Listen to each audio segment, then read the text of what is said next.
میری آپ حضرات سے گزارش ہوگی کہ آپ سب تشریف رکھیں، فوراً بیٹھ جائیں، اللہ آپ کو جزا دے۔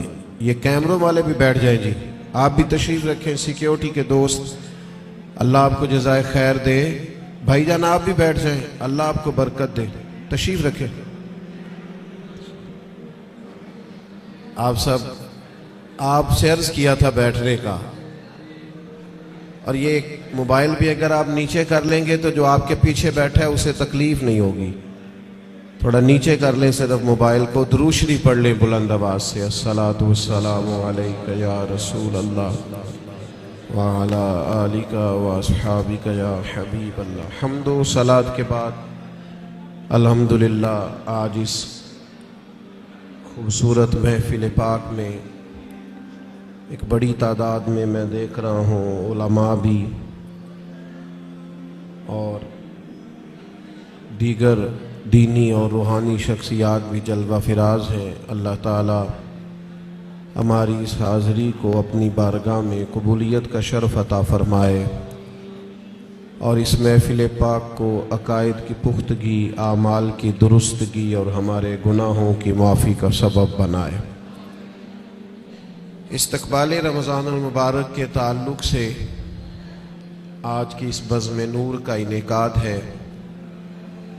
اللہ تعالیٰ نے قرآن مجید کے اندر ارشاد فرمایا کہ شہر رمضان الذی انزل فیہ القرآن،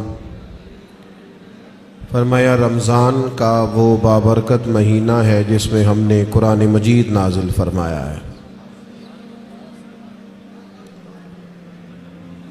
میری بڑی آپ سے مؤدبانہ عرض ہے کہ ظاہر ہے مسجد کا بہت احترام ہے، یہ دوست جو ٹھیک کرا رہے ہیں نا سب کو، یہ کبھی چھوڑ دینا سارا کام، اطمینان سے بیٹھیں جی، ماشاءاللہ اللہ کا گھر ہے، پیار سے بیٹھے سارے، آپ سب اطمینان سے بس اپنی اپنی جگہ، کوئی کسی کو اگر درست کرنا بھی چھوڑ دیں تو آپ کا اللہ تعالیٰ آپ کو صلہ عطا فرمائے۔ اللہ کے گھر کا احترام زیادہ ہے، پیر مولوی تو آتے جاتے ہی رہتے ہیں، تو آپ اگر تھوڑا خاموشی اختیار کریں گے تو میں بات کر سکوں گا۔ اللہ کریم آپ کو بہترین صلہ عطا فرمائے۔ میرا خیال ہے اس ماحول کو دیکھ کر بہت سارے دوستوں کا یہ والا شکوہ تو مجھ سے اٹھ جانا چاہیے کہ میں بہت ساری جگہوں پہ کیوں حاضر نہیں ہو پاتا۔ اب دوستوں کو جب ہماری وجہ سے تکلیف ہوگی، جس طرح لوگ آزمائش میں بیٹھے ہیں، تو ظاہر ہے اس کا اثر ہوتا ہے طبیعت میں۔ ہم بڑے چھوٹے لوگ ہیں، اللہ تعالی ہماری خطاؤں سے درگزر فرمائے۔ آپ اطمینان سے مسجد کے بہت زیادہ احترام کو، اللہ کے گھر کے بہت زیادہ ادب کو ملحوظ خاطر رکھیں، اور ویڈیو اتنی ضروری تھی تو مجھے بتاتے، میں صرف ویڈیو بھیجتا، میرا تو خیال تھا کہ مجھے آپ سے گفتگو کرنی ہے۔ اللہ تعالیٰ آپ کو بہت سی بہترین برکتوں سے مالا مال فرمائے۔ اللہ تعالیٰ کوئی ایسی بات مجھ سے ہو جائے جو درست نہیں ہے تو اللہ تعالیٰ میری اصلاح بھی کرے اور مجھے معاف بھی فرمائے۔ دو چار باتیں عرض کرنی ہے، آپ لوگ محبت سے خاموشی سے اگر سماعت فرمائیں۔ مجھے اندازہ ہے کہ لوگ زیادہ ہیں تو ان کو دقت ہو رہی ہے بیٹھنے میں اور آزمائش میں ہے، لیکن بہرحال آپ جب جتنی محبت سے بیٹھیں گے اس کا زیادہ اجر ملے گا آپ کو۔ تو رمضان شریف کے تعلق سے چند ایک گزارشات آپ کی خدمت میں عرض کرنی ہے۔ اللہ کریم نے ارشاد فرمایا کہ رمضان وہ بابرکت والا مہینہ ہے جس میں ہم نے قرآن مجید نازل فرمایا ہے۔ میں یہاں آیا تو یہاں میرے لیے خیر کے جملے کہے گئے، اچھے لفظوں سے میرا استقبال کیا گیا، تو ظاہر ہے جو یہاں دوست بات کر رہے تھے وہ معتبر آدمی تھے، اچھے آدمی ہوں گے، تو آپ یقیناً یہ کہتے ہوں گے کہ ہمارے مولانا نے جس کے لیے اعلان جمعے میں کیا ہے اور کتنے سارے لوگ جس کو سننے کے لیے آئے ہیں شاید بڑا آدمی ہو۔ کوئی کسی کے لیے جب استقبالیہ کہتا ہے، اچھے جملے کہتا ہے، تو اس بندے کا اپنا قد کتنا بڑا ہوتا ہے، لوگ آنے والی شخصیت کو بھی اسی میں تولتے ہیں۔ اور جناب ہمارے استاد کہہ رہے تھے کہ فلاں آدمی کی بات سننی ہے، وہ ہمارے فلاں بزرگ نے فرمایا کہ فلاں کی بات سننی ہے۔ اس سے بہت اچھے، بہت گہرے، بہت مؤثر اثرات پیدا ہوتے ہیں۔ یعنی ایک نقیب محفل اٹھ کر اعلان کریں تو بھی بڑی بات ہے، لیکن اگر وہاں کوئی عالم بیٹھے ہوں، وہ مائک لے لے کے میں دعوت دیتا ہوں فلاں آدمی کو، اس کا اور گہرا اور عمدہ اور زیادہ اثر ہوگا۔ مثال دی ہے، بات سمجھ میں آ جائے۔ رمضان شریف وہ برکت والا مہینہ ہے جس کے آنے سے قبل خود رسول کریم علیہ السلام نے خطبہ ارشاد فرمایا ہے۔ بخاری میں، مسلم میں، مشکات میں حضرت سلمان فارسی رضی اللہ تعالیٰ عنہ کی روایت موجود ہے۔ فرماتے ہیں نبی کریم علیہ السلام نے شعبان کے آخری دن اور رمضان سے ایک دن قبل ہمیں باقاعدہ خطبہ دیا، باقاعدہ۔ اور کریم محبوب علیہ السلام نے ہمیں رمضان المبارک کے فضائل سنائے۔ اگر ہم صرف اسی بات کو پیش نظر رکھیں نا کہ رمضان وہ مقدس مہینہ ہے جس کے آنے سے قبل محبوب خطبہ استقبالیہ ارشاد فرماتے ہیں، حضور فضائل بیان کرتے ہیں، ذہن سازی کرتے ہیں، لوگوں کو تیار کرتے ہیں کہ رمضان شریف آ رہا ہے۔ اور اللہ کے حبیب علیہ السلام نے اس خطبے میں ارشاد فرمایا، لوگوں تم پر ایک برکت والا مہینہ سایہ فگن ہونے والا ہے، اور وہ مہینہ ایسا سعادت والا ہے، ایسا برکت والا ہے کہ فرمایا اس میں تم اگر نفل پڑھو گے تو اللہ فرض کے برابر اجر عطا فرمائے گا، اور اگر تم اس کے اندر فرض ادا کرو گے تو اللہ 70 گنا تمہیں اجر عطا فرمائے گا۔ اب بات کو سمجھیں، رکھتے اتنی ہیں فرضوں کی، لیکن اس کا ثواب بڑھ گیا ہے۔ اوقات وہی ہیں نماز کے، لیکن ان کا ثواب بڑھ گیا ہے۔ اس کے لیے جو ضروریات ہیں، جو شرائط ہیں، جو فرائض ہیں، جو واجبات ہیں، جو سنن ہیں، وہ اتنی ہیں، لیکن اس کا اجر بڑھ گیا ہے۔ کیوں؟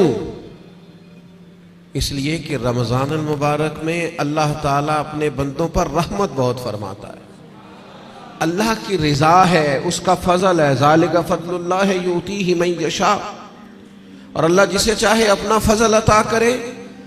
محض اللہ کا فضل ہے کہ اس نے نوافل کا ثواب فرائض کے مطابق برابر کر دیا، اور فرائض 70 گنا بڑھا دیے۔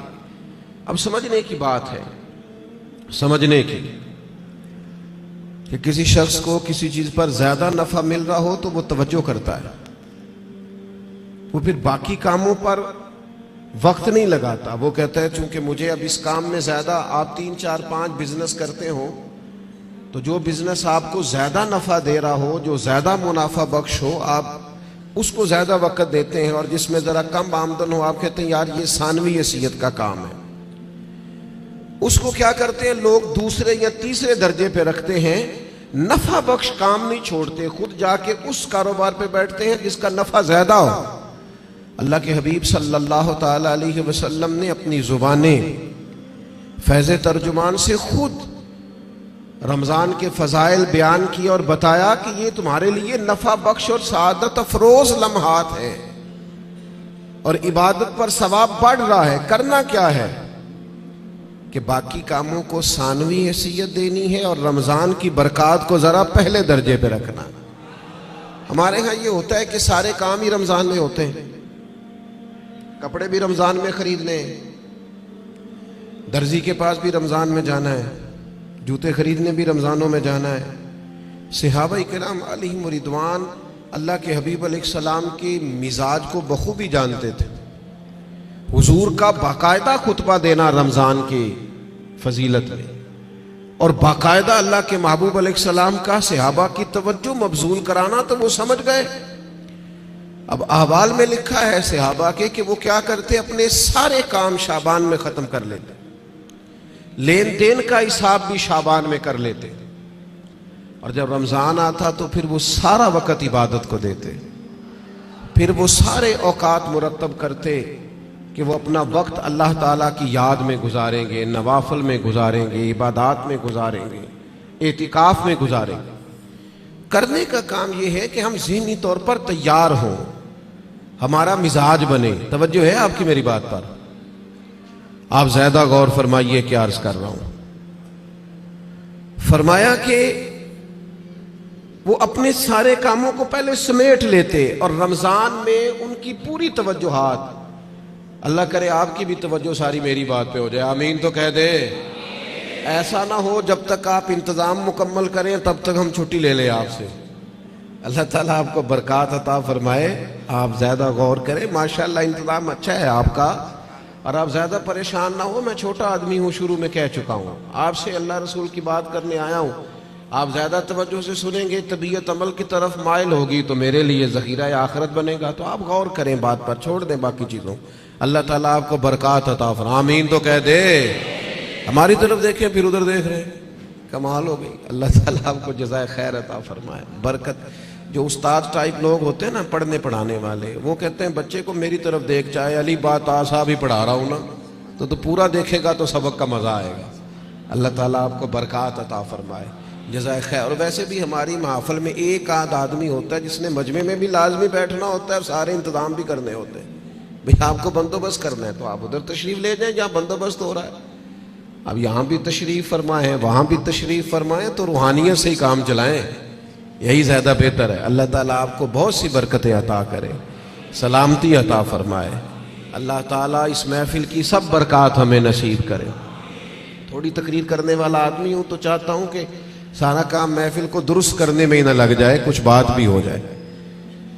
تو اگلی بات یہ ہے کہ رمضان میں کرنا کیا ہے، عبادات کون کون سی ہم نے زیادہ کرنی ہے۔ سب سے پہلے تو یہ سمجھ لیں کہ روزہ دار کا سارا وقت ہی عبادت میں ہے۔ اسے کہا گیا ہے کہ روزہ تیرے لیے ڈھال ہے، روزہ رکھنا بھی ہے، رکھنے کے بھی فضائل ہیں۔ محبوب فرماتے ہیں اللہ تعالیٰ اور اس کے فرشتے سحری کھانے والوں پر رحمتوں کا نزول فرماتے ہیں۔ نہیں آپ کھانا ہی کھا رہے ہیں لیکن کھانا کھاتے کھاتے آپ پر رحمت ہو رہی ہے۔ اور حضور علیہ السلام نے فرمایا، اور ہمارا اور دیگر مذاہب والوں کا فرق یہ ہے کہ ہم سحری کھاتے ہیں اور وہ بغیر سحری کھائے روزہ رکھتے ہیں، یعنی سحری کھانا، اس کو اللہ کے محبوب علیہ السلام نے کتنا درجہ عطا فرمایا۔ اب آپ نے روزہ رکھ لیا، روزہ ڈھال ہے، اس کو رکھنا بھی ہے اور اس کی حفاظت بھی کرنی ہے۔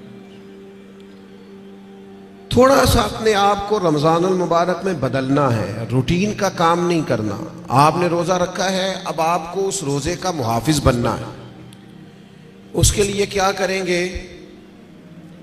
اپنے آپ پر ذرا پابندی لگائیں گے۔ حضور علیہ السلام کی خدمت میں کچھ خواتین حاضر ہوئی تھی کہ ہم روزے دار ہیں، تو فرمایا تم نے تو غیبت کی ہے، مردہ بھائی کا گوشت کھایا ہے، کہاں رہا تمہارا روزہ؟ جب تک کوئی جھگڑا نہ کرے، جب تک کوئی غیبت نہ کرے، اتنی دیر تک تو اس کا روزہ ڈھال ہے۔ لیکن اگر کوئی یہ کام کرتا ہے تو اس کا لازمی نتیجہ یہ نکلتا ہے کہ وہ اپنے روزے کی برکات کو ضائع کرتا ہے۔ روزے کے محافظ بنے۔ اگر کوئی شخص ایسی بات بھی کرتا ہے تو اسے کہیں بھئی میں روزہ دار ہوں، اس روزے کے محافظ بنے۔ پھر رمضان المبارک کے اندر قرآن مجید کے ساتھ رمضان کا بڑا گہرا رشتہ ہے۔ جو آیہ کریمہ میں نے تلاوت کی، جو حصہ میں نے پڑھا، اس میں بھی فرمایا اللہ تعالیٰ نے شہر رمضان الذی انزل فیہ القرآن، یہ رمضان کا وہ مہینہ ہے جس میں ہم نے قرآن مجید کو نازل فرمایا ہے۔ ہمارا نا قرآن مجید کے ساتھ رشتہ آخر کس طرح کا ہونا چاہیے؟ اللہ کا فضل ہے، رمضان کے اندر آپ کو بہت حفاظ ملیں گے۔ اب ایسا نہیں ہے کسی جگہ کہ کوئی شخص یہ کہے کہ ہمیں قرآن مجید سننا تھا تراویح میں لیکن ہمیں حافظ نہیں ملا۔ یہ ہو سکتا ہے کسی حافظ کو مسجد نہ ملے، یہ ممکن ہے سنانے کا موقع نہ ملے، لیکن اللہ کا یہ احسان ہے کہ ایسا کوئی شخص نہیں۔ حفاظ بڑے ہیں، قراء بڑے بڑے اعلیٰ ہیں، قرآن مجید کے عالم، ترجمہ کرنے والے، تفسیر بیان کرنے والے، سمجھانے والے بڑی تعداد رکھتے ہیں۔ لیکن ہمیں ضرورت کن لوگوں کی ہے؟ ہمیں ضرورت ہے قرآن مجید کے عشاق کی، جو عشق کرے قرآن مجید سے۔ رکے بھیجتے ہو نا نعت خوانوں کو، بہت اچھی بات، فلاں نعت سنائیں، بہت اعلیٰ بات، ایک آدھ رکا کبھی بھیجا کرو نا، آج بڑا دل کر رہا ہے سورہ رحمان سنائیں، ایک آدھ رکا روانہ کرو نا اسٹیج کی جانب۔ کبھی جب قاری صاحب تلاوت کر رہے ہوں تو انہیں کہا بہت دل کر رہا ہے آج آج آپ نا ہمارے سامنے سورۃ الحجرات کی تلاوت کریں، یہ رکے بھی تو ہونے چاہیے نا۔ نبی کریم علیہ السلام کی خدمت میں عرض کیا گیا، یا رسول اللہ یہ فلاں شخص ہے نماز میں سورہ اخلاص بہت کثرت سے پڑھتے ہیں، تو محبوب نے بلا کے پوچھا آپ کو اور صورتیں نہیں آتی؟ انہوں نے کہا حضور آتی ہیں، پر سورہ اخلاص میں اللہ کی شانوں کا بیان ہے، مجھے پیاری بڑی لگتی۔ تو کریم نے فرمایا تم اس سے محبت کرتے ہو، امید ہے جنت میں بھی تمہیں ساتھ لے جائے گا۔ کسی ایک سورت سے بھی تو پیار کرے نا بھائی۔ وہ جو سورہ ملک پڑھتے تھے اور پھر قبر سے بھی ان کے سورہ ملک پڑھنے کی آواز ہی آ رہی، تو یہ والا پیار بھی تو کرے نا آپ۔ قرآن مجید کے ساتھ دلچسپیاں ہو، ذوق ہو۔ امام شافعی رحمۃ اللہ علیہ فرماتے ہیں کسی شخص نے پورا قرآن مجید نہ بھی سمجھا ہو تو اگر وہ صرف سورہ عصر کو سمجھ لے، انتہائی جامع، انتہائی مختصر، اور دین کا پورا مفہوم سورہ عصر میں بیان ہوا، اگر وہ صرف سورہ عصر سمجھ لے تو اس نے دین کے سارے مفہوم کو سمجھ لیا ہے۔ اور صحابہ کا اتنا مضبوط مزاج تھا ان باتوں پر کہ جب وہ کسی سے ملاقات کرتے السلام علیکم ہوتی تو اتنی دیر تک جدا نہیں ہوتے تھے جب تک سورہ عصر کی تلاوت نہیں کر لیتے تھے۔ ہمیں قرآن مجید سے عشق کرنا چاہیے۔ کہہ رہے ہوتے ہیں ہمارے نقیب صاحب بھی اور نعت خان صاحب بھی، سارا قرآن مجید ہی حضور کی تعریف ہے، سارا قرآن پاک کی نبی کریم کی نعت ہے۔ تو بھائی اگر سارا قرآن مجید حضور کی نعت ہے تو چند آیات پڑھ دیں آپ، پھر مہربانی کریں، پھر آپ سنا دیں، سنا پھر بھی آپ اشعار ہی رہے ہیں، اور وہ بھی ایسے لوگوں کے جن کا پتہ ہی نہیں ہے کہ ان کو شعر کہنا بھی آتا ہے کہ نہیں۔ قرآن مجید سے دلچسپی پیدا کریں۔ حضرت ابو موسیٰ اشعری رضی اللہ تعالیٰ عنہ خوبصورت قرآن مجید پڑھتے تھے، تو حضرت عمر انہیں بلا کے فرمایا کرتے تھے ابو موسیٰ ذرا مجھے میرے رب کی یاد تو دلانا، تو وہ اشارہ سمجھ جاتے اور فوراً قرآن مجید کی تلاوت شروع کرتے۔ قرآن پاک سے پیار کریں، یہ رمضان کا قرآن سے خاص رشتہ ہے۔ مجھے نہیں پتا آپ بڑے شہر میں رہتے ہیں، میرا تو ایک چھوٹے سے علاقے سے تعلق ہے۔ ہم جب چھوٹے ہوتے تھے تو گھروں میں بہن بھائیوں کی، حتیٰ کہ بڑوں کی بھی دوڑ لگی ہوتی تھی، قرآن مجید سارا سارا دن تلاوت ہوتی تھی، اور ایک دوسرے سے پوچھے کتنے سپارے ہوئے، میں نہیں بتاؤں گا، تو پہلے بتا تیرے کتنے ہوئے۔ اور اگر وہ پوچھنے کو آ جاتے تھے، دیکھنے کو آ جاتے تھے کون سا پارا پڑھ رہے ہیں، تو چھپایا جاتا تھا۔ لیکن کیا کروں میں کس درد سے یہ بات کروں۔ اب موبائل صرف جوان بیٹا ہی زیادہ استعمال نہیں کرتا، اس کا باپ بھی بہت استعمال کرتا۔ اب ٹیلی فون پر صرف بچے نہیں لگے ہوئے، ان کی اماں بھی بہت استعمال کر رہی۔ وہ عشق جو آپ کا قرآن مجید سے ہونا چاہیے تھا، جو ذوق قرآن پاک سے ہونا چاہیے تھا، پلٹ پلٹ کر قرآن مجید کی آیات کو پڑھنا چاہیے تھا۔ آپ نے جس قدر چیزیں اپنے موبائل سے لی ہیں، یاد کی ہیں، ذہنوں پہ بٹھائی ہیں، کاش آپ ایک ایک دو دو آیات ہم سارے یاد کرنی شروع کرتے، اصلاح لیتے، کہاں تک بات پہنچ جاتی۔ سیدہ طیبہ طاہرہ حضرت عائشہ صدیقہ رضی اللہ تعالی عنہ بیان فرماتی ہیں کہ نبی کریم علیہ السلام ہر سال رمضان المبارک میں قرآن مجید کا دور فرماتے تھے حضرت جبریل امین کے ساتھ، یعنی پورا قرآن مجید محبوب حضرت جبریل امین کو سناتے اور وہ نبی کریم کو سناتے، اور فرماتی ہیں جس سال حضور کا وصال ظاہری ہوا ہے اس سال 2 مرتبہ سرکار نے قرآن مجید سنایا، اور 2 بار سنا ہے۔ چلے یہ ذوق تو پیدا کریں، قرآن مجید سے اپنی دلچسپی پیدا کریں۔ 2 سپارے تو قرآن مجید کے روز ہمیں پڑھنے چاہیے۔ وعدہ نہیں لے رہا، ارادہ کرا رہا ہوں، 1 پارہ مسجد میں پڑھیں صبح۔ میری اپیل ہے کہ رمضان شریف میں موبائل کم استعمال کریں۔ آپ کے خبریں سننے سے اور تبصرے سننے سے ملک میں کوئی انقلاب بھی نہیں آئے گا، نہ پہلے آیا ہے۔ تبصرے ہونے سے کچھ نہیں آیا تو کیا نتیجہ ہے؟ کچھ بھی نہیں۔ میں جی خبریں سنتا ہوں، آپ 1 مہینہ خبریں بھی رہنے دیں، آپ کے جو تعلق کی بات ہے کوئی مجبوری آپ دیکھیں، باقی چھوڑ دیں، وقت قرآن مجید کو دیں۔ یہ سمجھ کر کے ہمارے رسول پاک کا طریقہ ہے، کریم محبوب کا طریقہ ہے۔ قرآن مجید کو رمضان میں خاص وقت دیں۔ ایک پارہ مسجد میں پڑھیں، مسجد کا حق ہے، ایک گھر میں پڑھیں، گھر کو قبرستان نہیں بنانا۔ اور تراویح کا آپ ارادہ تو کریں کہ میں نے انشاءاللہ ایک ہی مسجد میں شروع کرنی ہے اور پوری 20 رکعت پڑھنی ہے اور اسی مسجد میں پورا قرآن مجید سننا۔ صرف ایک کام کیجئے گا، بیچ میں چھٹی نہ کیجئے گا، ورنہ اپنے آپ سے پوچھ لیں، جس دن چھوٹے ہوتے اسکول سے چھٹی کرتے تھے اگلے دن بھی چھٹی کرنے کو دل کرتا تھا، اور روٹین میں چلتے رہتے تھے تو کام روٹین میں پڑھو گے، ہر روز پڑھو گے اور کھڑے رہو گے تو کچھ بھی نہیں ہوگا۔ ایک دو دن میں انسان کی نفسیات ہے، ایک دو دن میں روٹین بن جاتی۔ آپ ایک دن اٹھیں صبح 5 بجے، تھوڑا مشکل ہوگی آپ کو، بار بار موبائل بجے گا، دوسرے دن بھی شاید تھوڑی مشکل ہو، تیسرے دن موبائل بجے بغیر آنکھ کھلے گی، روٹین بن جاتی ہے آدمی۔ آپ پابندی سے قرآن مجید سنیں رمضان شریف میں، تراویح میں، کچھ بھی نہیں ہوگا۔ بہت گرمی ہوتی ہے، بہت مشکل ہوتی ہے، اور خدا کے بندو، جو قوم کئی کئی گھنٹے امیگریشن کی لائنوں میں لگی رہتی ہے، جو پاسپورٹ اور شناختی کارڈ کے دفاتر میں کھڑی رہتی ہے، وہ قرآن مجید کے لیے کھڑا ہو کے تو دیکھے اللہ کی رحمت کتنی نازل ہوتی ہے۔ وہ کوشش کرے تو صحیح۔ آپ کو شرعی عذر ہے، کسی کو کوئی ایسی تکلیف ہے، بیماری ہے، معاملہ الگ، قرآن مجید سے اپنا ذوق پیدا کریں۔ ہمارے ایک استاد صاحب تھے، پیر سید مراتب علی شاہ صاحب رحمۃ اللہ علیہ، حضور شیخ الاسلام خواجہ قمر الدین سیالوی کے وہ خلیفہ تھے اور حضرت محدث اعظم پاکستان رحمۃ اللہ علیہ کے شاگرد تھے۔